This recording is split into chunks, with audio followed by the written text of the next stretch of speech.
Welcome, everyone. We have in the chat box, we're going to ask, because we're expecting a bunch of folks, for you to check in the chat box. So just share your name, your role or organization, and then how are you feeling this morning on a scale of 1 to 4? 1 being not so great and 4 being amazing. So if you could check in the chat box and just let us know who's in the room, that'd be awesome. Hey there, Joe Scott. Hi, May. Joe Scott's at a 4. I'm a morning person too. Hey, May, a 3 isn't bad. Good morning, And Amarjeet, are you muted? Are you going to get started in a moment? Oh, apologies. I've been talking to myself. Good morning, Marie. We've switched this webinar to a meeting so we can have a lot more interaction. And what I'll do to get started is open with a karakia. So feel free to join me. Tutawa mai I runga, tutawa mai I raro, tutawa mai I waho, tutawa mai I roto. Kia ta ai, te mauri tu, te mauri ora, ki te katoa, homie, huie, taikie. Thank you. Before we jump into introductions, I just want to get started with, this is the first in the series of 3 on collective impact, and we have our presenters this morning that will provide a bit of background on themselves, Paul and Dominique, covering that introduction to collective impact first, and then we have a follow-on webinar that is more Aotearoa based in terms of our own exemplars around collective impact, and that's on the 28th, and then we have a follow-on the 3rd of June. So we can get straight into it and then start to hear how people are feeling. I think that's a really good way to start, Dominique. But in terms of introductions, I will start and then I'll hand over to Paul and Dominique. Ko Tararoa te monga, ko Waikanai te awa, e tipu ake aho I Gateshead, England. Ko Wayne Maxwell takutane no Wararapa ai, ko Flynn Rua, ko Tara ako Tamariki, ko Amarjeet Maxwell aho, tina koutou, tina tatou kato. Good morning, my name's Amarjeet Maxwell, and I'm the director of, the program director of the Healthcare Home Collaborative, bringing you the collective impact training this morning. There is a lot of interest in this framework, and you'll hear from Paul that, you know, it's not a formula, it's an adaptive framework that we feel we can apply to the localities that are coming our way in terms of the health reforms here in New Zealand. But that's enough from me. I'm going to hand over to Paul to introduce himself, and then on to Dominique, and we'll get straight into it. Have a great morning. We are recording this, so we will send out the link afterwards, but enjoy. Hi, everyone. My name is Paul Schmitz, and my colleague Dominique and I are coming at you from 4 o'clock yesterday. We're in US Central Time, so it's 4 p.m. on Wednesday still here. And so it's the end of our day and the beginning of yours. We are excited to be with you. I serve as Senior Advisor to the Collective Impact Forum and also have my own consulting firm. I've done 2 visits to New Zealand, which I just loved. The first was in Auckland and Wellington, and the second time I also visited Invercargill, Hamilton, Napier, and Pororua, as well as Hobbitown, so I could send pictures to my family. And but I've really loved my visits and chance to work with folks there, and excited to be with you today. And my colleague with me, also from her home in Milwaukee, is Dominique Samari. Hey, Dominique.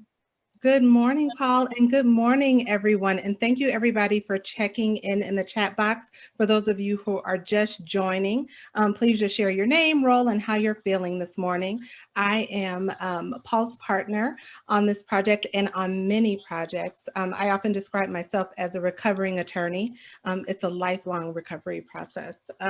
I have a consulting firm that's based here in Milwaukee, Wisconsin, and we work on issues of equity and inclusion both locally and nationally. In addition, I've worked abroad, specifically in Afghanistan for the State Department, doing basically the same thing, designing programs and strategies around inclusion. And I'm really excited to be here with you all this morning. Excited to get started. So we see a lot of people are doing pretty well in the morning. I'm not a morning person, so excited to see all of you, all those 3 4s and even a 5 in there. So glad, and we'll hope to keep it up. The way we're going to do things today is we're going to share kind of the basic approach and structure and some best practices of collective impact, and especially dig into what we find is the culture and the practices that support its success. And we're going to do so by with a couple activities. We're going to break you all up, and the rest of the time we'll be sharing information. And then there'll be a bunch of time at the end also for questions. And so we'll try to keep your energy levels at those 3s, 4s, and 5s if we can't raise them some. So thank you, everyone. To get started, I just want to share. Let's get this open. And there we go.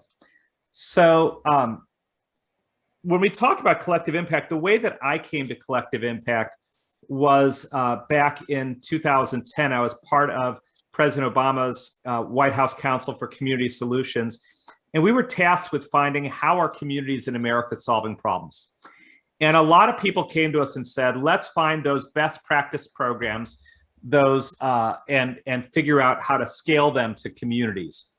And what something was gnawing at me about that idea of really looking at communities that way and just looking for best programs. And it really hit me in April of 2010.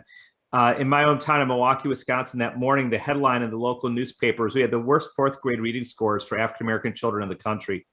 And that afternoon, I got a newsletter from the largest youth organization in the city boasting about all the outcomes it was achieving with the 15,000 children they serve.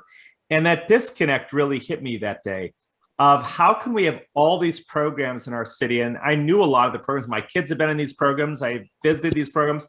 I'm like, we have so many great programs achieving outcomes, but at the end of the year, we're not seeing any change at a population level in the city. There's got to be a different way. And so I went back to the council and said, could we, instead of looking for great programs, look for cities where population level data has changed and see what's happening? And right as we began this exploration, this article came out in the Stanford Social Innovation Review that was called Collective Impact. And it was the article that kind of coined the term. It didn't invent collective impact. They were describing something that had already happened in communities that had asked the same question. Why do we have so many great programs, but we're not seeing collectively us getting those changes at a population level? And what they found was something that we started to find as we did our exploration. Through the White House, we looked at 22 cities that had had a 10-point or greater change in a population level metric. And when we looked at what happened, we found the same things that John and Mark found in their article on collective impact. And one of those happened to be in my backyard in Milwaukee. Milwaukee, for over 20 years, had had the highest teen pregnancy rate in America. Back in 2006, it was 2.5 times the national average. So literally 250% of the national average, just off the charts. And the United Way, the city health department, have been funding groups for years to work on this issue, and they brought them together for a summit. And when they brought them together, they recognized that first, that almost everyone in the room worked with girls, and they realized was another part of the problem. And the other thing is that they looked at data, and one of the data points that surprised everyone in the room was that the majority of teen births, the father was over 18, and they realized there was another problem in the community. And together they came up with 3 strategies, and they figured out, how do we scale these 3 strategies in the community? How do we get as many people as possible to do them? And as they did that, they found one of those 3 strategies was a massive public relations campaign. And these ads were everywhere in the city for several years, and then other cities actually took them on. But I have to laughingly tell you, because it is America, that the most controversial ad's probably not the one you're thinking. It was that there's an association of people in the US who are snake owners and don't like snakes presented in the media as predators. And they began protesting the United Way, which was not what was expected. What happened, though, was that over the course of the 12 years, the teen birth rate dropped over 70%. Now it's down almost 80% and has gone from 250% national average down to national average during that time. And that's what collective impact's about. It's not just let's find a way to collaborate in a new way. It's really about what is it going to take to move the needle on these important issues.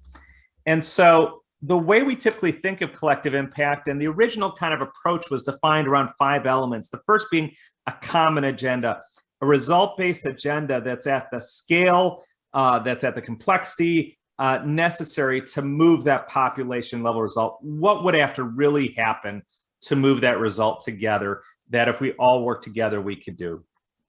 Then with that agenda, we had a way to measure success and know if we're succeeding. And so we had to have a means to measure our success and be able to do that.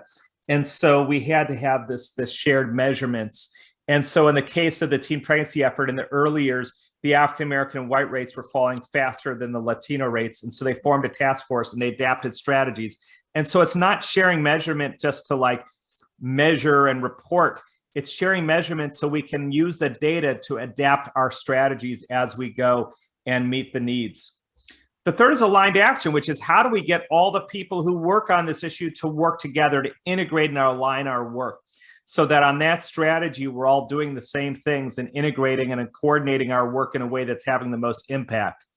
The fourth is continuous engagement. How are we engaging our partners, community members, and others in the effort?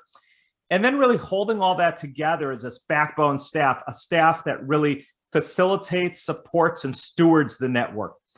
The backbone staff are not the CEO or leaders of the collective impact, but they are as the facilitators of collective impact. And their role is really a servant leadership kind of role. And so these are the 5 things that the 5 elements that are typically understood to be kind of the foundation of collective impact and what collective impact efforts look like.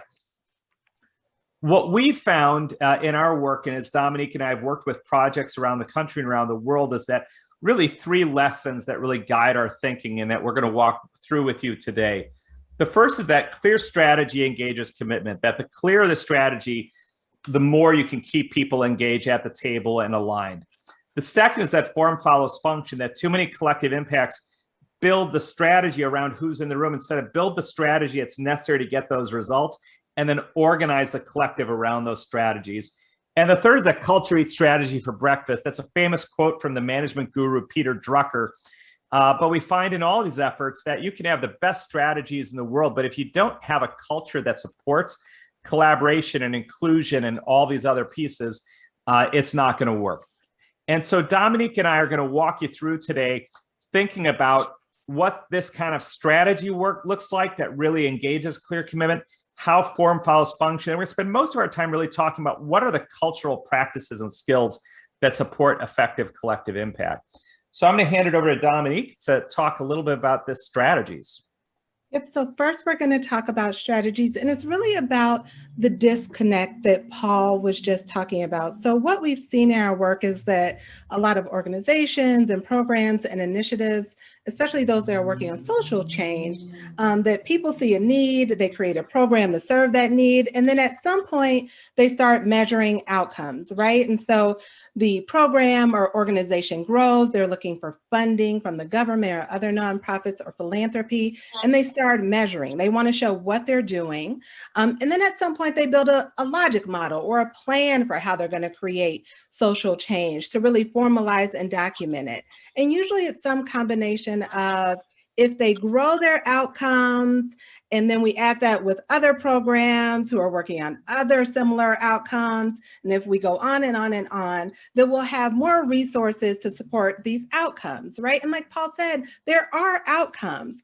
But what we've seen is that if we add them all together, it's still not producing the larger population change that we want to see. And in our experience, it's often magical thinking. So we often end up having lots and lots of programs doing amazing work, but we don't see the needle move. We don't actually see the change happen. And so what we've come to believe is a better model and process, which is what we use in our planning. It's called results-based. And it works better because it gets us to first a clear result. So we start with a clear result, a clear version of the population and indicator for success. So for example, in Milwaukee, we also have an issue with infant mortality, especially in certain communities. So if we say our result is going to be to reduce infant mortality in this community by 20%, that's clear. We know what we're working with. And to do that, we have to know and understand who's going to benefit, how, and by when. So in this case, we know in 5 years that we're going to reduce infant mortality by 20%. Now that we know that we have the highest infant mortality rate in 5 zip codes in Milwaukee, where there are about 15,000 women of childbearing age. So that's who we're going to focus on. We're really clear about the population. That's the population with the most need and where we would have the greatest impact and where we need to focus. And that's part of the population measure. So we know this is predominantly African-American women. In these 5 zip codes, there's 15,000 of them, and there's about 1,000 or so live births a year. So now that we know, we can really target and hone our work versus thinking about a city of 300,000 people. We now are thinking about 15,000 mothers, and we can really focus on them because it's where we can reduce the number. And that's going to give us the biggest chance of reducing the overall number by 20%. And then we have to ask ourselves, what are the factors that support or impede that result? So what are the things that support us getting to that result or get in the way of us getting to that result? And usually we have some ideas and we have some hunches about that. But in this case, what we found is that 65% of infant mortality in Milwaukee was a result of prematurity. About 25% was due to birth defects. About 15% were things that happened at home, like unsafe sleep. But when we looked across the community and looked at what people were working on, what their programs were focused on, it was all about safe sleep, even though only 15% of the problem was caused by safe sleep. So we asked, what is really driving prematurity, and developed a list of factors that are things that actually cause prematurity. And then we tested it. We tested our assumptions and research and made sure we were looking at the right set of factors to back that up, and did a factor analysis. So we looked at the factors and looked at, okay, where do we have the which factors have the most impact on our result? Which factors would have the biggest impact on us reducing infant mortality? And where do we have the most impact? What factors can we have the most impact on? And then those are the areas where we build our strategies. Those are our real strike zones. And so those are the things that have the most impact and where we know we can move. And so the priority factors become where you build the strategies. And in this case, one of the strategies was there was an evidence-based program where they would ask mothers after delivery if they intended to get pregnant and have a child right away. And then they would give them options to know how they needed to do like a trial, or if they needed to, like what they needed to do in order to increase that space between births, or at least be advised of the dangers of what that could cause. And once we had the strategies, then we developed the performance measures. And that's how many mothers are we going to be able to reach within a year? If we are going to reach 1,000, how will we know it's working? We'll know it's working well. We'll follow up with a subsection of mothers after delivery to see if that information is actually helpful to them. And what's the difference? We'll see if we're seeing a difference in the spacing of pregnancies in hospitals where the mothers deliver. And that'll tell us if our strategies are actually making a difference. And then finally, and this is the really, for me, unique part about results-based, is that once the strategies are built, then that's who we decide is going to be at the table in order to implement those strategies. So you'll hear us say this a lot. It's in the presentation that form follows functions. Oftentimes we bring a bunch of folks together and we're kind of designing the work around the work that they already do. But this is all about how do we, once we have the strategies, identify who needs to be at the table now in order to implement those strategies. Next slide. And so now we're going to talk about form follows function, and look at what that actually means. So this first slide is just an example of generally what a collective impact structures look like, or at least all the pieces. And so it's important to call out here that all of them look different. Every single one of them looks different, and that's based on a variety of factors, capacity, resources, etc., but mostly based on the work. There's typically a backbone organization that facilitates and supports the working groups, a steering committee that brings the expertise and influence and credibility with different stakeholder groups and really governs the common agenda, the strategies that were created, and champions the initiative, and then the working groups who consist of members of various organizations and other individuals who are aligning their work with this work in order to advance our collective result. And so, again, they may all look different. You may have a Cradle to Career initiative with 7 full-time backbone staff, and they have 6 working groups. You may have a teen pregnancy collective impact initiative with 2.5 backbone staff and 3 work groups. And for each of them, they have designed and created the right group for the work that they're doing. They also build the tables around the strategies and not the strategies around the table. So the key here is that really, too often we see groups that come together and they try to figure out how to align their existing work. And then you are building the strategy based on who's already at the table, instead of figuring out what is it going to take to decrease infant mortality, or what is it going to take to move 3rd grade reading levels. Whatever the issue is, we need to figure out what is the work, and then who needs to be there in order to move it. Often you will find that there are people you did not have at the table during the planning process who need to be there during implementation, and people that participated in the planning that no longer need to be there to implement the work. And it's all about who's needed to implement the strategies. And so the examples we like to use is from a project Paul worked on in Southwest Wisconsin, where they were working on farmer suicides, and they realized that most of the trusted relationships were with the farmers or with their seed dealers. And then all of a sudden the work group that was working on this included those individuals, and they hadn't been there from the beginning. They hadn't participated in the planning. It hadn't been an idea that really came to fruition until the work was done, and they realized that they needed to identify folks that had trusted relationships with farmers. The third item is about work groups using data and aligning. And so the work is of the work group is to align, coordinate, and integrate the work. The idea that the goal at the table is not to be a committee. It's not a committee, it's a working group.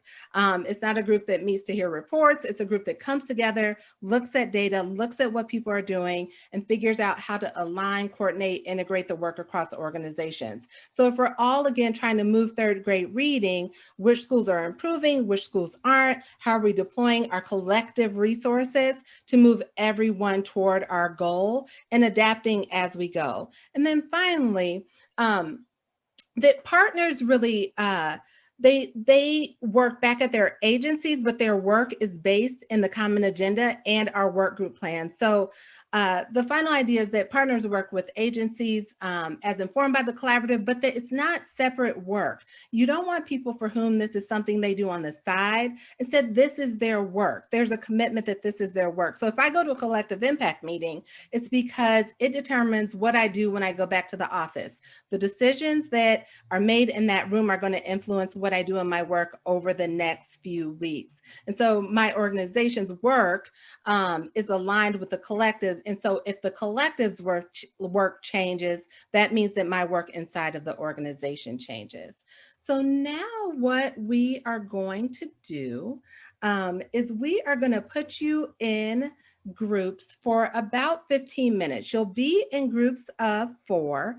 And we want you to discuss the following questions. So we want you to talk about what is resonating about this approach, what resonates with you about what you've heard so far. Are you familiar with this approach? Have you heard something about collective impact? Are there pieces with which you are familiar? And then as you hear about this approach, what questions are emerging for you. So you'll be in groups of 4. You'll have about 15 minutes. If you are currently not, if you're double muted and you can hear me, if you could, for your partners, just show up on video and unmute for the next 15 minutes. We know this virtual world is challenging, but it would be great if you could, for this engagement portion, show up on video so that we can put you in rooms and make sure you're part of the discussion and that your partners can see you. And we will see you in 15 minutes. Paul, are we all set to go? Yep.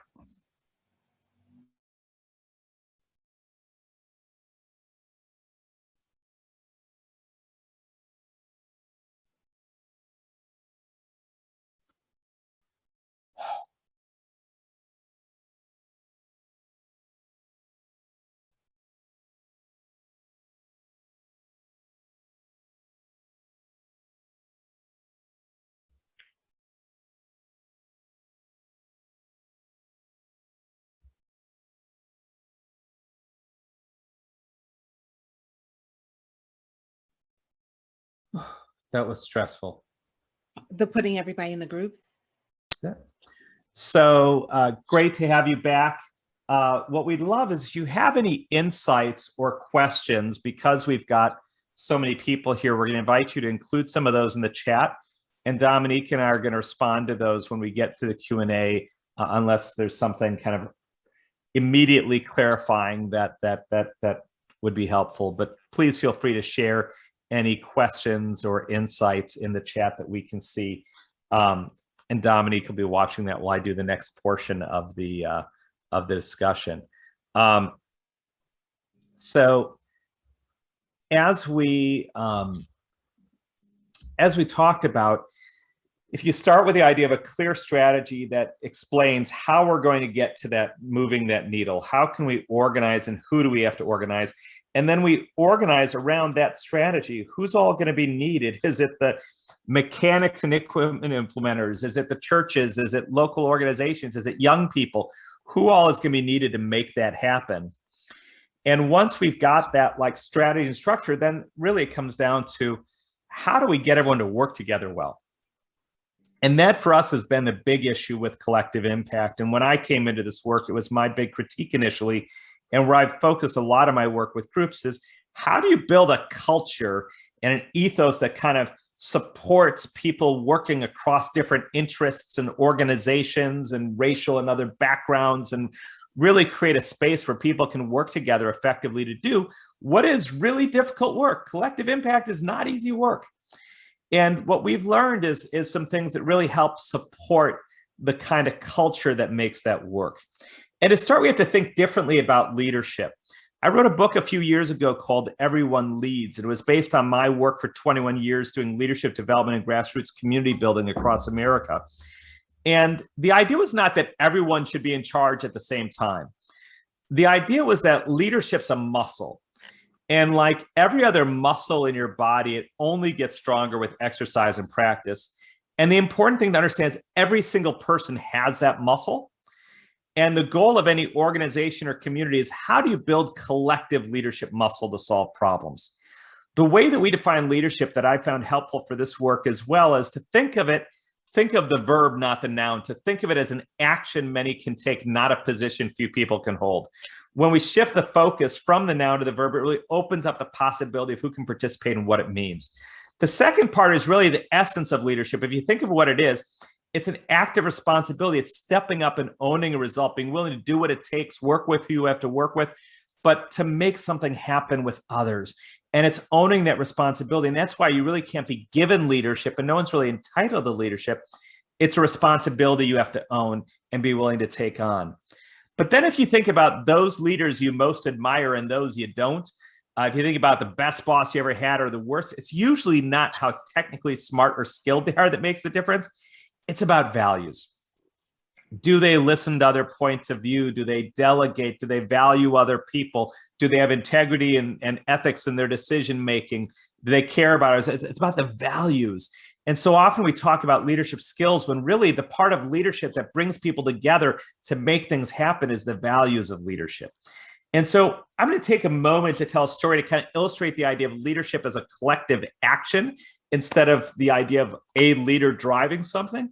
And then we're going to walk through 5 values we found are really great as a foundation to collective impact kind of work. And the story I'm going to tell is a story that's very rooted in American history, but is one that is often misunderstood. But it's a story of Mrs. Rosa Parks and the Montgomery bus boycott, which is the moment that really sparked the US civil rights movement in the 1950s. And to understand that story, we have to start with Mrs. Parks. She was a lifelong rebel and radical. As a child, she got into fights when she was mistreated. She always stood up for herself. In 1932, she fell in love with her husband, Raymond, who was a barber. Because of his activism, there was a case called the Scottsboro 9 case, in which 9 young men had been accused of rape falsely. And he became a community organizer in the effort. And she said it was his activism she fell in love with. And he was the first person radical enough for her to marry. In 1943, they attended their first meeting of the NAACP, which at that time was the premier civil rights organization in America. But it was an organization of the professional class. And they found out that their friend Edie Nixon was running to be president of the local chapter. He was a porter on trains, and if elected, would be the first working class president of an NAACP chapter in the country. So sure enough, they go to their first meeting, pay their dues, and Nixon gets elected president, but no one runs to be secretary of the chapter that night. And Rosa Parks is the only woman at the meeting. So at her first meeting, she gets elected secretary, a position she holds for the next 12 years. In that role, it's her job to document all the cases of mistreatment, discrimination, abuse, and terrorism in the community. For over a decade, she was the documenter of the community stories. Through the NAACP, she went to trainings in Georgia and Florida by the master organizer, Ella Baker, who was the national field director of the NAACP and had been building leaders throughout the South for a new movement. And she became an important mentor to Rosa Parks, and among other things, encouraged her to create a youth council in Montgomery in which she worked with young people on how to stand up to segregation. Then one day she was working in her job as a seamstress for Clifford and Virginia Dewar, who were kind of the town's leading white liberals. And they were talking to her about her civil rights work when they encouraged her to go to the Highlander Folk School in Tennessee, where they ran trainings in nonviolent civil disobedience for diverse groups of activists from the South. When she expressed interest in going, Virginia Dewar actually raised the money to sponsor Rosa Parks to go to Highlander and actually took the bus with her there to make sure she got there safely in Knoxville, Tennessee. At Highlander, she was trained by Septima Clark and Miles Horton, who'd been training leaders throughout the South and really saw her as an emerging leader in the movement and began corresponding with and supporting her work when she went home. She said that Highlander had a profound impact on her life, and it was the first time that she lived in an interracial community where everyone was treated equally, and it gave her a vision of the society she wanted to live in. Then a young lawyer moved to Montgomery, Fred Gray, who was 24 years old. He was the first African-American lawyer in Montgomery and the second in the state of Alabama. And Rosa Parks took him under her wing, and every week she brought him to lunch and brought all these cases she had been documenting for a decade to see which they could turn into legal cases to prosecute under the law. Then in February of 1955, Claudette Colvin, who was a 15-year-old member of Rosa Parks Youth Council, refused to move to the back of the bus in Montgomery and was arrested. Now, when I'm in the US and I'm doing this before a live audience, I'll ask how many people know her name, and almost no hands go up. People don't know this part of the story. Rosa Parks and others fought that they should use her case as the one to challenge segregation, but the lawyers, who were all men, decided she wasn't sympathetic enough. They said she was too poor. They said she was too dark-skinned. They said she allegedly resisted arrest. That there were rumors she was sexually active. They chose not to take her case. 8 months later, on October 26, 1955, Mary Louise Smith, an 18-year-old member of Rosa Parks Youth Council, also refuses to move to the back of the bus in Montgomery and gets arrested. Once again, Rosa Parks and other women fight for her case, but the men decide she's not sympathetic enough and don't take the case. 6 weeks later, on Thursday night, December 1st, 1955, Rosa Parks refuses to move to the back of the bus and gets arrested. And when she died, the obituaries in the major newspapers in the US and even the White House proclamation on the 100th anniversary of birth often referred to her as an accidental activist or someone who inadvertently started a movement.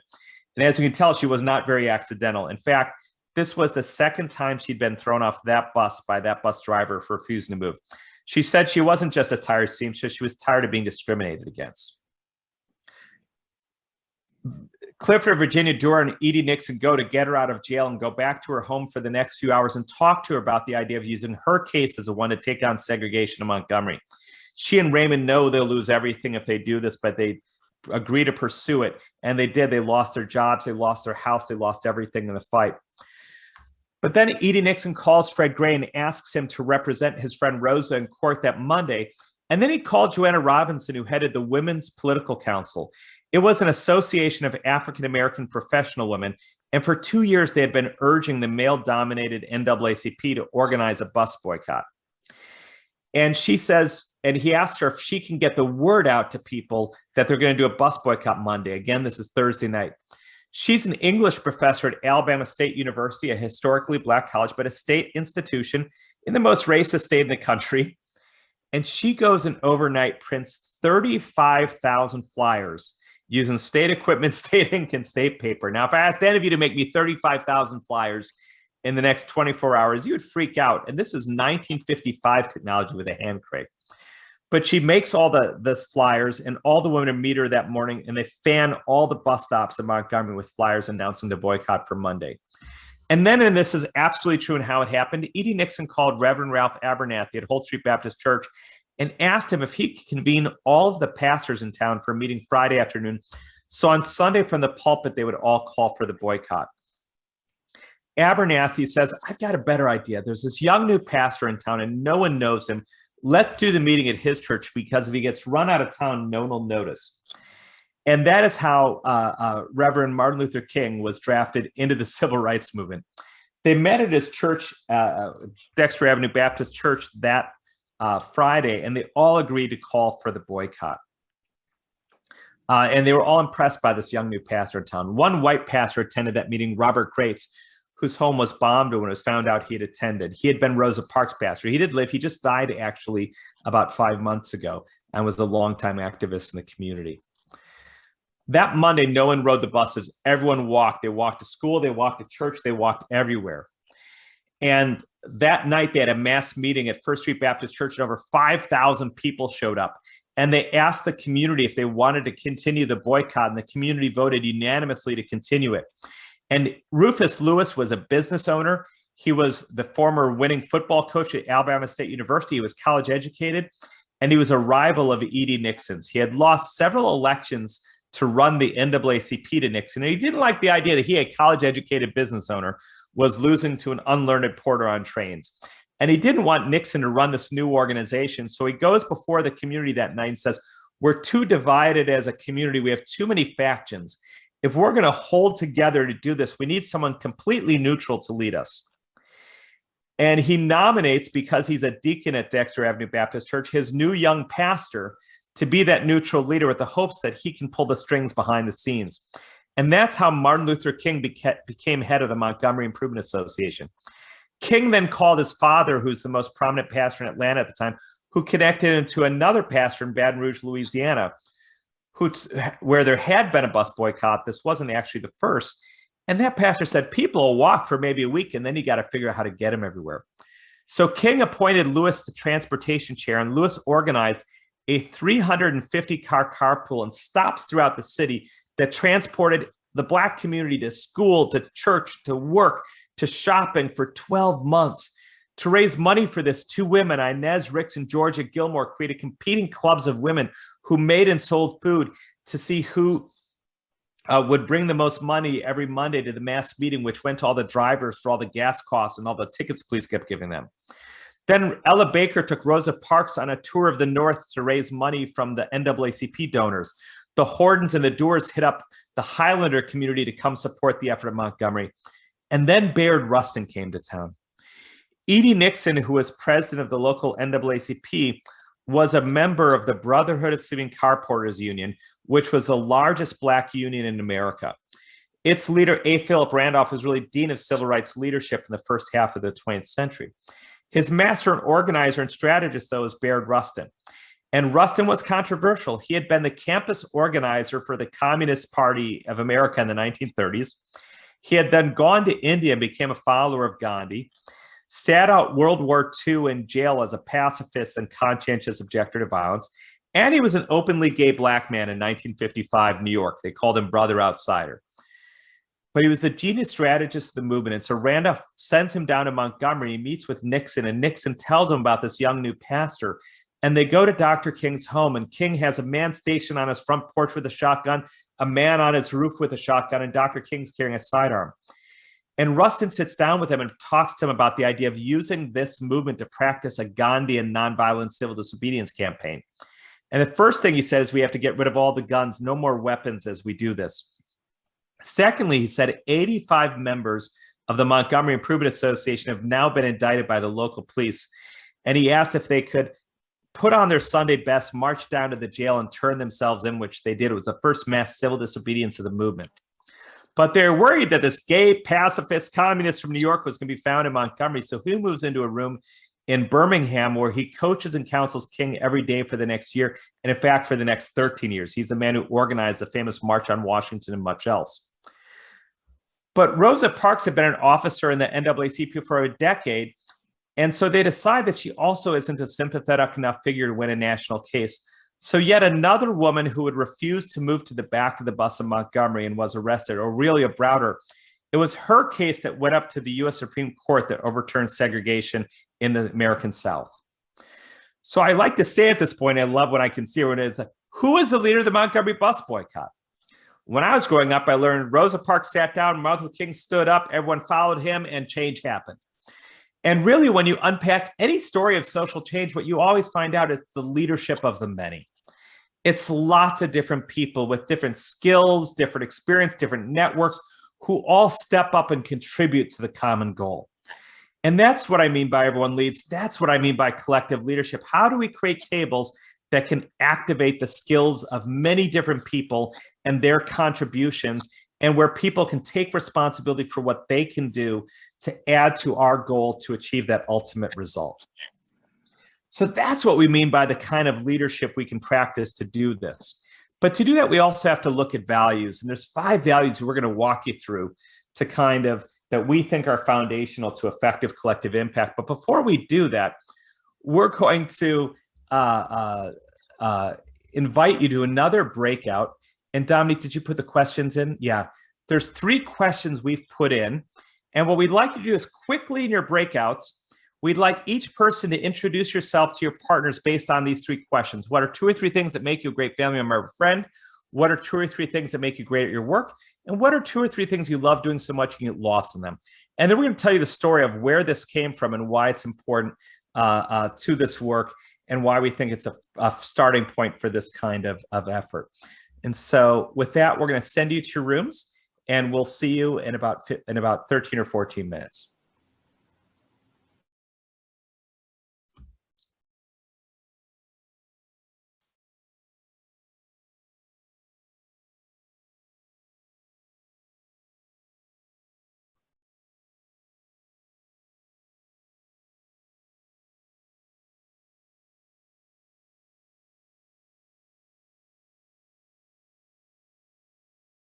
Whew.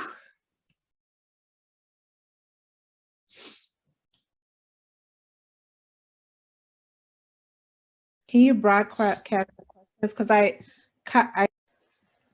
as he came to his congregation, he found that they operated a soup kitchen. And so he went to visit the soup kitchen at his congregation. And he said it was a really depressing place. And he met with the volunteers from his church who were running the soup kitchen. And one of the things he found out was that they excitedly told him not only do they provide people food, but they found out what other needs people had and would refer them to services. And they had an intake process when they had a new a client who came for food. And they would ask them all these questions. They're all questions about their needs. And he read the questionnaire and he said, so the way we start a relationship with someone is by asking these questions. And the only things we know about them are these things. And the only things that they know we know about them are these things. So he said he chucked it in the garbage. And he said, we're going to do a new questionnaire. He said, I want to know what people have who come here to eat. And so everyone who came for the first time to eat at the soup kitchen was asked their gifts, and he talked about gifts of the head, gifts of the hand, gifts of the heart, and they'd be introduced to community based on their gifts. And as they began doing that, they began finding ways to connect people. And one of the things they did eventually was they created a wall of fame in the cafeteria, and they took Polaroids of people. For the younger folks, you can Google what that is. And they put them on the wall with a list of their gifts. And he challenged his congregation not to come and serve people food, but to build relationships with people based on shared gifts. And he worked to create what had been two communities within his church into one community. And they went on to do a lot of other community development work. And what he was teaching us is something that's often called being asset-based or asset-based community development. And it's kind of predicated on the age-old question, is the glass half empty or half full? And the correct answer is yes, it's both. And that glass is like you and me and everyone we work with and serve. All of us have gifts and talents that make us great family members, great friends, great, all the things you just share with each other. We all have all of that. But all of us also have emptiness. We all have things we don't do well, mistakes we've made, regrets we hold. But community service is often about people who've been defined by their fullness, going into communities that have been defined by their emptiness to help people who've been labeled by their emptiness with the notion that their job is to fill them up with some of their fullness. We think that at best is arrogant and at worst oppressive. We think great leaders are those who, when they're going to community, look for the fullness, look for what's going right, look for who's doing things. They're the ones who, even when staring into a person or community's emptiness, they find the fullness. If you think about your closest friend or confidant or the people you care about most and share with, they know your emptiness better than anybody. But you can share that and be vulnerable and share challenges because you know no matter what you share with them, they're always going to see you and define you by your fullness. And it's the same thing in community. When people know that you fully see their fullness and their value, they're way more willing to work with you on the emptiness. And so being asset-based is not denying the emptiness is there. Of course it is. We all have it. It's a question of where do you start and where do you build? And so when we apply it to communities, we can even look at it and say, when we think of our most marginal communities or the ones who are most disadvantaged, we can find all of this stuff there in almost any community. We also often find it in even affluent communities. We can especially find all these things in low-income communities. But I would argue in every single community where you can find all of these things, you can find also all of these things. They're both there. It's a question of what are you looking for and what can you build on? And so it's really a recognition that if we approach as leaders with an asset-based frame, that means we look at communities, we look at the people in communities, and we look at even our partners in a different way. That yes, our partners even are half empty and half full. Maybe their organization did something that upset us a few years ago. It doesn't mean their whole organization's rotten.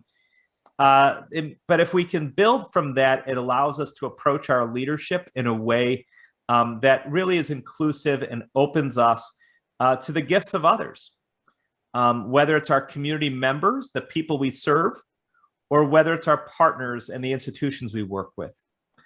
And bringing this approach, again, is not denying that these things don't exist. That's what we want to work on.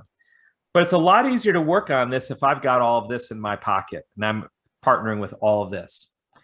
And so being asset-based is really, to us, a really foundational practice because this perspective can help us build solutions and build coalitions in a way where we lead really in an inclusive and effective way. And I'm going to hand it to Dominique to talk about, and then just a quick story that I think illustrates some of what we see in terms of community building is that you might remember about 2 years ago, there was a Thai soccer team who were stuck in a cave during a flood in Thailand.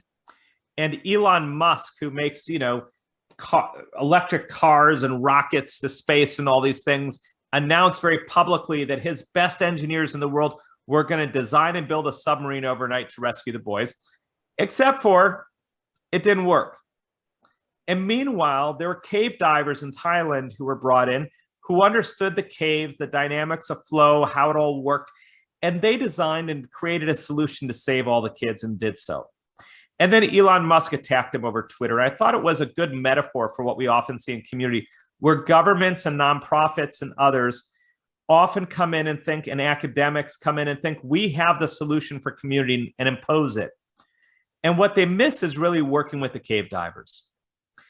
And too often we mistake content expertise with context expertise. And this isn't an argument for one or the other. It's an argument that both have to work together. And so if Elon Musk really wanted to help, what he would have done is flown those engineers to Thailand. They would have sat outside the cave and they would have met with the cave divers and said, what problems are you trying to solve we might be able to help with? And that would have been helpful instead of building a submarine in a swimming pool thousands of miles away to get press.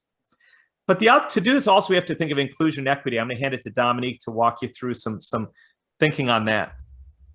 So equity and inclusion are values that we feel are central to the work. And so on the left side is the lens, the equity lens, and that's the how. That looks at the data, disaggregating the data and really understanding the disparity and understanding that people start at different places and we have to start at where they are and they need different things to move everyone to the same outcomes or targeted universalism. And on the right side is the equity mirror. And that really looks at who's at your table, who's in your organization. And so when we're looking in the mirror, we really want to say like, okay, this is the intended beneficiaries of our work, the people's neighborhoods and issues that we serve. How many people in our organization or at our table have lived experience with this issue? How many have friends or family that have direct experience with this issue? Or how many people on our team or at our table reflect the demographics of the people that we're serving or are from other historically disenfranchised groups? Or how many people live in the current area or geography or neighborhood or have family and friends who live there? And how many people on our team work directly with the population every day? Or manage people who work directly with the population. And this is the thing, it shouldn't be all one or all the other. You need people that have connection to the issue, demographics, geographic, of the people that you serve, but you also need to balance that with people that are a little bit on the outside. So if we're all on the outside, we have to ask ourselves, do we have enough information about the people and places and issues? And if we're all on the inside, we lack perspective. And so the key is that we really need both. We also want to, and this is part of how we look at equity in our work, we want to make sure that we are acknowledging the system and the history that have perpetuated the disparities. So this slide, you can see at the bottom, it's the white guy and he kind of has a straight path to success, and then the black guy and he has like this long windy curve. Path to success. And at the top is this quote from James Baldwin that says that in order, the road that seems to pull one forward into the future is also pulling one backward into the past. And that's all about, you have to look back and acknowledge the past, acknowledge the past wrongs as you're working to carve a path forward. And so with that, I'm going to turn it back over to Paul, who's going to talk about trust and collaboration.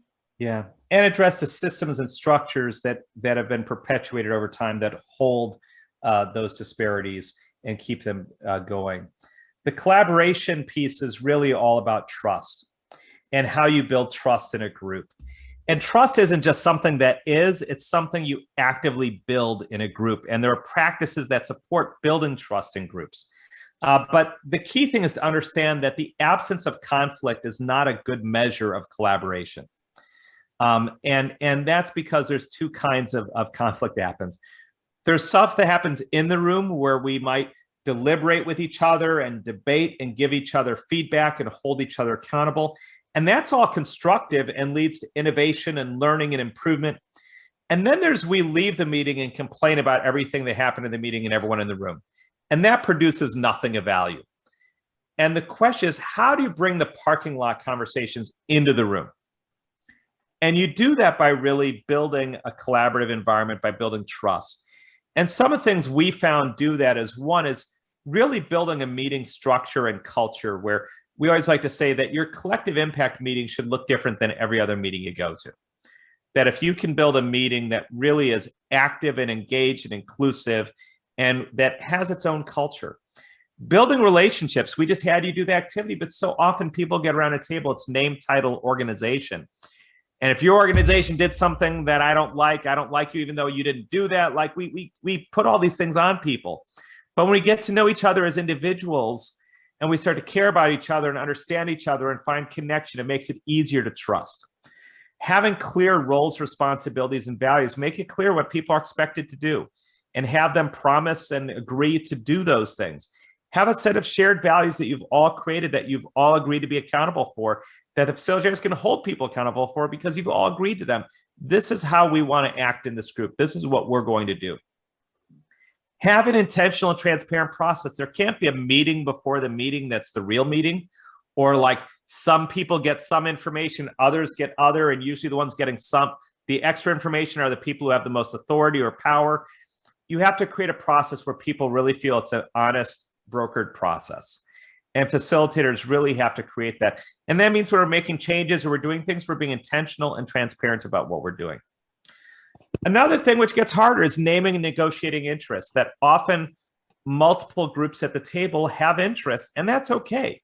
It's not wrong to have interests because a lot of us are paid in our jobs to be stewards of an organization or a mission. But then let's talk about that. So if we're going to have a grant coming into our collaborative, but only 3 groups are going to get it and 6 are going for it, let's have the conversation in the room about how people will respond if they get the yes or no in each case, and where their commitment will be. Instead of talking about them all in the parking lot, let's talk about them in the room.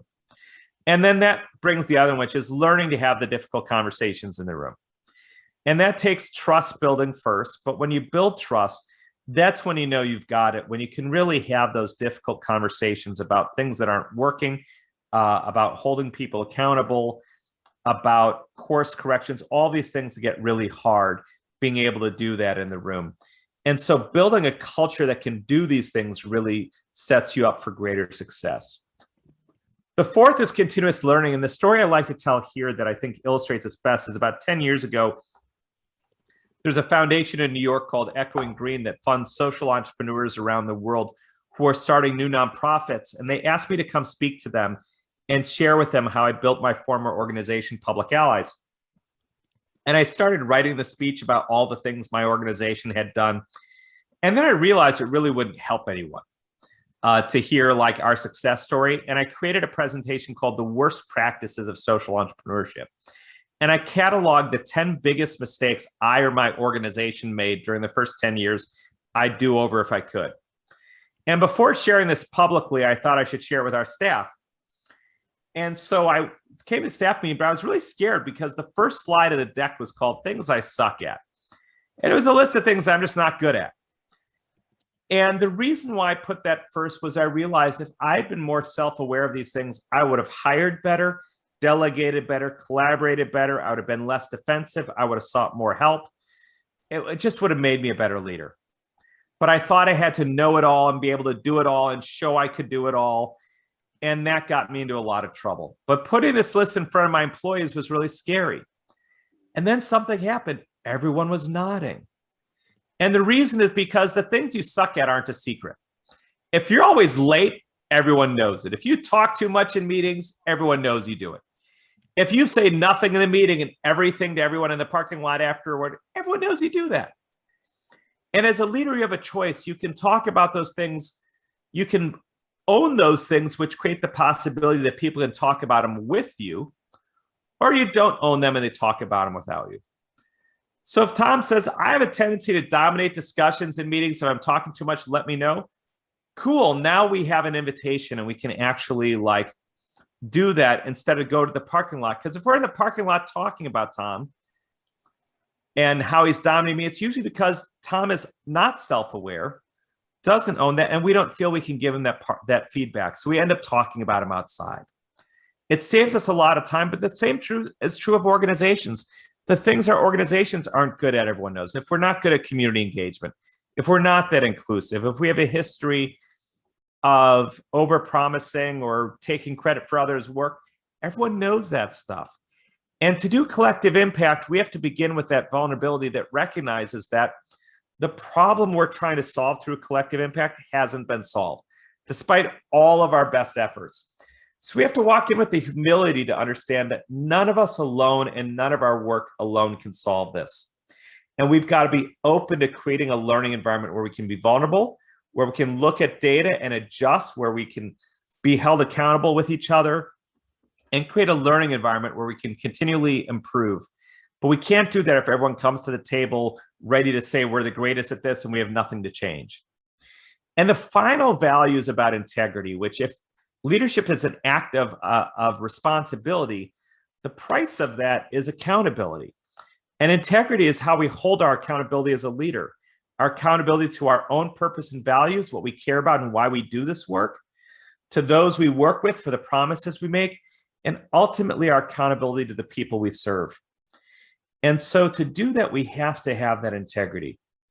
So if we think of leadership as an act everyone can do and as a practice that's asset-based, that's inclusive and practices equity, that builds trust, that creates a learning environment and creates integrity, those are the foundations we think really help people do this work well. And so if we think of collective impact, again, as these elements and clear strategy, build a structure around the strategy, not a strategy around who's at the table, and figure out how to build a culture that helps people work together. We think that's what sets people up for success. So I'm going to stop there, and we're going to, I'm going to hand it to Dominique to lead us through a question and answer together. I was muted. I've been taking some of the questions in the chat. And so as questions come up, I think I've answered all of them so far just by chat, but please chime in. We know there was a lot of information. I saw some of you taking notes, so please chime in with your questions. Just drop them in the chat and we'll answer them one at a time. And I'll be sending, we'll be sending out a copy of all the slides right as we end this. And so you'll be able to get that today from Kirsten and Amarjeet. So first, the session is being recorded, came in late. Will the recording be made available? I'm going to turn that question over to our hosts. I'm assuming yes, but I don't want to answer. We will. You're absolutely. muted. Oh, sorry. Absolutely. It's all being recorded, and I will be sending a link out with slides and any of the links from the chats, because I know there's been some great ones pop up to everyone who is registered for the webinar. Great. Thank you. Any other questions? And if it's quiet, you can feel free to unmute as well. One thing you guys don't know about me is that I love calling on people. It's literally one of my favorite things to do. So Lawrence Kirby, hi there, Lawrence. What resonated with you? Hi, Dominic. Thank you for picking on me. I appreciate that. You are welcome. It's interesting for me. This is a health webinar, but I'm actually based, my work is in the Kapiti Coast in the social and community sector. And one of the things that I'm interested in is how we can, and I think I put a comment about this earlier, how we can break down some of the barriers between the sectors that exist in our community. Because to solve the problems that are complex within our communities, I think we need everyone around the table, whether they're health or social or government or education, whatever it is in terms of the sector. So I guess some thoughts around that would be really helpful for me, because obviously you've talked about the common agenda being the most important thing to start with and getting people around the table based on the common agenda. But someone has to come up with a common agenda. Right. So how have you found that work? Yeah, so to us, the creation of a common agenda is an inclusive process, and the idea is to bring a group of people to drive that work. But then as it creates the agenda, it will determine who all is going to be needed to really do this. So often the people who create the agenda aren't the only people. So like Dominique and I are working with a group right now where there are 6 people in a planning group with about 15 more who are helping create the agenda. But now that, and we've done a lot of community engagement along the way, but now that the engagement agenda is formed, we're now recruiting people to be on the work groups, and we're going way beyond who was there. And we're organizing it around who needs to be at the table. And if we limited ourselves to who created the agenda, we wouldn't be inviting all the people who are going to be needed to be engaged with this project to achieve its results. And so again, it's just the notion that, of course, you begin with a group and you try to make an inclusive and representative process. But what we want to avoid is the work being formed around people's existing agendas. And we want to organize the work around a result. Because what happens sometimes is organizations get around a table, and what they're trying to do is figure out how to like make their work the strategy so they can get funded still, and they're still primary. And what we want to do is forget what everyone's doing. Let's figure out what would it really take to do this. And it might include some existing work that people are doing, but that should be determined from the process, and have an inclusive and diverse group doing that strategy. And then once you have the strategy and the common agenda, then reforming the steering committee and groups based on what that is to make sure you've got the right people. And Dominique, anything you'd add to that? Yeah, please. The only thing I would add to that is that at the outset, in pulling together that table, you need a credible leader or leaders who can pull the table together, right? And so that is really the first step, that you need leaders that, or a leader that's going to be able to rally folks to say, okay, this is bigger than all of us. It's bigger than all of our organizations.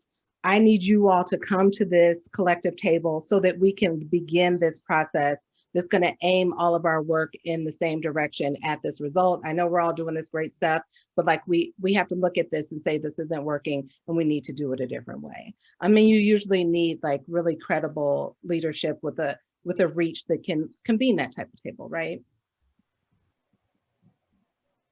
So initially there's going to be a cost to that initial group, because you're not going to have funding to start that process. Is that right? Unless and we've had this in some cases when there's a funder that convenes that table, or there's an organization who says that they'll seed it, right? They'll seed the planning process, or and so part of that, I think, if you're the leader, right, Lawrence, if you're the credible leader who can convene, it's who in the network can you bring to the table who can initially provide some of the financial resource to get the process going. Paul, anything else that you would? Yeah, I think that's it. It's finding someone to help who supports that vision, who can help you get the resources to do the planning process. Great. Thank you for your question, Lawrence, and thank you for letting me call on you. You're welcome. And now everyone's like muting their images because they know she's coming. I'm coming, but we do have a question in the chat. It's great to hear this from another worldview, and there are many resonances with, and I'm going to mispronounce this. Will someone come on live and say it for me? Fana Ora. Fana Ora. Thank you. Thank you very much, Joseph. Results-based accountability. Actually, Joseph, it's Joseph's question. Joseph, do you want to just read your question or that would be speak great. Your question? Yeah, that's cool. I won't read it. But I was just wondering whether there are any examples of First Nations people leading on this approach and applying First Nation values to the structure. I think there's it's something that we're looking to be Māori led, and our structures in New Zealand are shifting towards a greater acknowledgement of the significance of Māori values. Manaakitanga is the value, as I understand it. I am not the person to talk about Manaakitanga, but there probably are others on the room who will explain it better. But it talks about that shared or understanding each other, having relationships that are of depth, and showing deep respect for the worldview that others are coming from. Again, others will probably be able to explain it better than me. But are there examples of this sort of approach being led by First Nations people? Yeah. So in the U.S. context, it gets entirely more complicated. And as you probably know, our First Nations people are predominantly on reservations that are governed both by our both independent and kind of wards of our federal governments. And it's a very complicated situation. And there's both, I have a client right now that I'm working with where we've been working for 5 years with the tribal community who've been implementing this model on an alcohol and drug addiction issue in their community. And what I mainly learned from that is just we have to, equity, as Dominique said, is about understanding where disparity is and then meeting people where they are to move them to the result. Is we couldn't start them where we would start other communities because their cultural traditions were so different than most of the urban conditions we were working with that we had to adapt the model to them. The other thing we've learned is that there are Native communities who collective work is just what they've always done. That the idea of individual organizations competing against each other is not their culture. And so we find in some cases that there are examples. I think the important thing with collective impact, and Arjit and Kirsten have heard me say this, is not to treat it as a fixed model, that it's like a formula or recipe and you just do it this way and it works. It's an approach that's adaptive. And the question always is, what's the ultimate result you're trying to move? And how's the best way to organize yourself to do it? And culture comes into that. And when we share the best practices we've learned, those practices are shared with the notion that, Dominique and I right now are working with 5 or 6 efforts that are all different. And that's why we always talk about form following function, is that the way you would organize that alcohol and drug addiction collective in a tribal community is completely different than the way you would in a city. And again, both from the context of the people, the approach, the way data is used. In America, data has often been used to penalize and harm Native communities. And so there's a real consciousness of being data driven is actually seen by them as kind of a threat. And at the same time, they want to see that number move. They've got too many kids dying. And so it's again, sensitivity, adaptation, and again, part of an equity approach is meeting people where they are. And the funder we were working with was trying to have everyone use one model. And we basically had to go to them and say, if you want to fund this Native community as one of the 10 communities you're funding, you have, like, it's not you're giving them like a slippery slope and everyone else is going to like not do the project. You have to understand they have a different context than everybody else, and no one else has that context.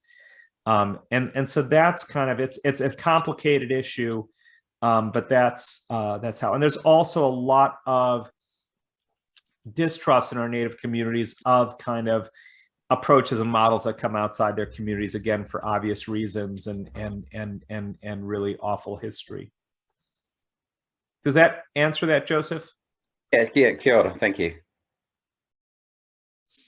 There's a question in the chat, which made me chuckle a little bit, about what happens when there's an initiative that really started from community leadership, but now it's being taken over by someone else. Hijacking. Yeah. So yes, that happens. And I think that, as Dominique said earlier, there need to be champions of the process.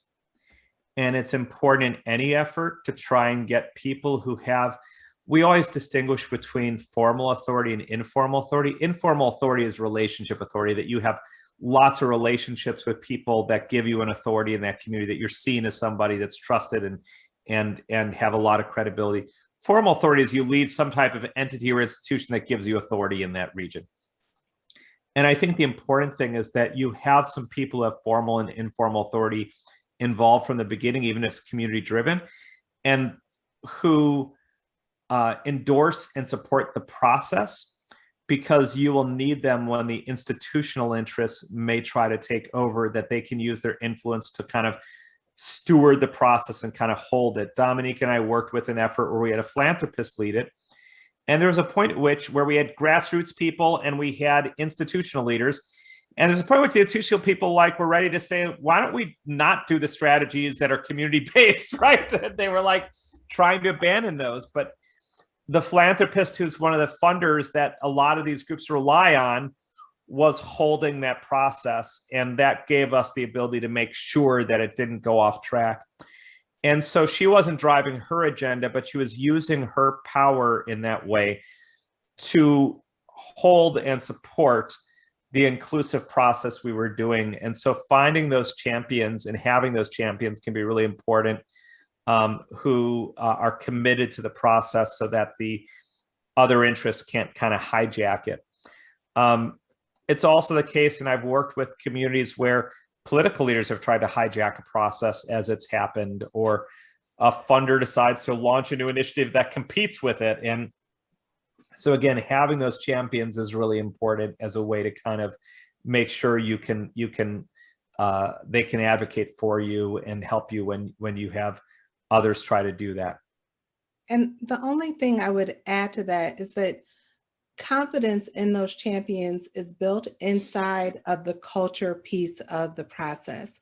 So establishing your values and ground rules and all of that very early on. So all the stakeholders involved, understand what this is, understand how we operate, and we have a practice around our culture. So when that does happen, that the stakeholder who is championing your project really feels empowered, right, to stand on something, to say, this is what this is, we've all agreed to it, and about how we're going to operate, and that you're giving them some meat to kind of fight back for you with. Yeah. The other thing, I see a question about data sovereignty, or just a recognition of not sure exactly what it means, but I guess it's about who owns the data and can it be shared. The who owns it, again, different context, that's going to be different, but I wanted to share that the thing that we've often done with communities is really begin a process with the data, but not by having some professor do a PowerPoint presentation, but by taking the data and making it really usable and visual, putting it up on the walls, and then breaking people up into diverse groups, often where we'll have providers or organizations and residents together, and we give them a set of questions, and their job is to look at all the data on the walls and answer the questions together. And the data, again, is very visual. It's meant to be set up so that people of various educational levels will understand it. And then what their job is to use those questions to make shared meaning from it. And so the idea is at the beginning of the process, a very diverse set of people create shared meaning out of the data, so that you're building it from the community's perspective. And I think a key thing for us is that the worst thing you can do is have someone present data to people versus let people talk about it together. And we ask questions like, what most surprises you? What do you find most urgent? What do you think is missing? Questions like that.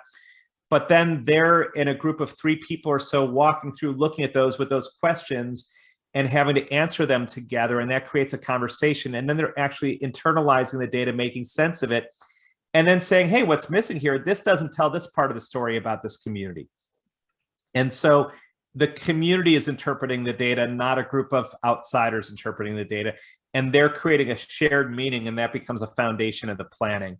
And again, it's a way that you can use data in a way that's inclusive, and in a way that's community driven as well as data driven at the same time. Any other questions? And we've got just a couple minutes left. I don't know if anyone has a final one before we wrap up today. Feel free to unmute.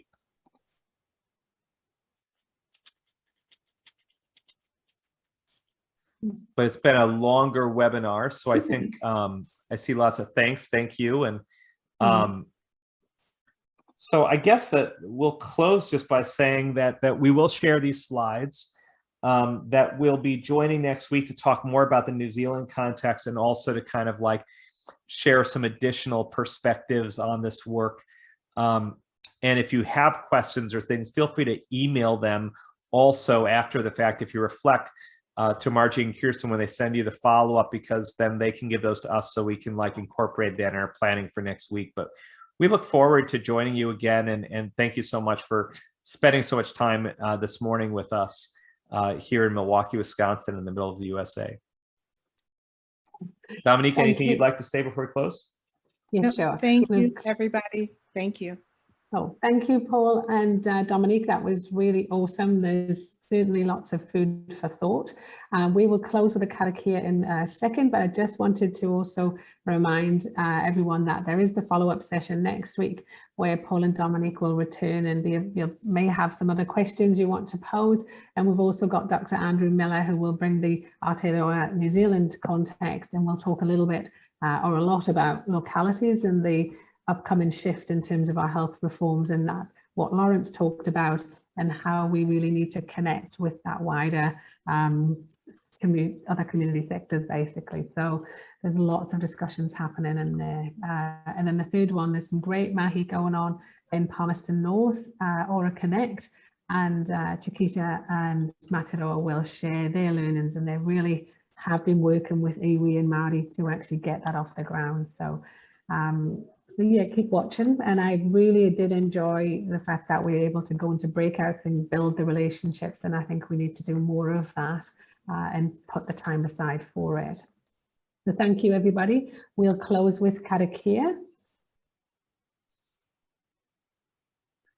Kia horo te marino, kia whakapapa punamo te moana, kia tere te karohi hoi e moa e tō hoari. Go well, everyone, and thank you for watching, and have a great day. Thanks, everyone. Thank you. Bye. We get to say good night, and you get to say good morning. All right, bye-bye. Good day.